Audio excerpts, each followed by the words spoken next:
तर हा इथे श्रीकृष्ण इथे बसलेला आहे. पंढरपुरामध्ये त्यांनी दर्शन दिलं, पण बसला आपल्यामध्ये इथे. जोपर्यंत इथला श्रीकृष्ण जागृत होत नाही तोपर्यंत पंढरपुराला जाऊन तुम्हाला काहीही समजायचं नाही. ते बडवे बसलेत ना मध्ये. तुम्ही स्वतः त्याला जाणलं पाहिजे इथे हा श्रीकृष्ण कोण आहे. आणि आश्चर्य बघा की प्रत्येक चक्रांवर ज्या ज्या देवता आहेत आणि जेवढी त्यांची दलं आहेत तसे इथे 16 दलं आहेत. ह्या 16 दलांवरती श्रीकृष्णाचं आधिपत्य. आणि आपण त्याला नेहमी म्हणतो की पूर्ण कला. 16,000 त्याच्या बायका होत्या. म्हणजे कोण? 16,000 त्याच्या शक्त्या त्यांनी बायकांच्या रूपाने मागवल्या आणि लग्न करून घेतलं. आता आमचे म्हणे आम्ही मुलं आहेत.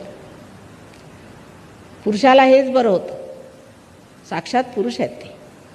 तेव्हा त्यांनी म्हटलं की 16,000 आता माझ्या शक्त्या मी वापरायच्या तर कशा? तर 16,000 बायका करून घेतल्या.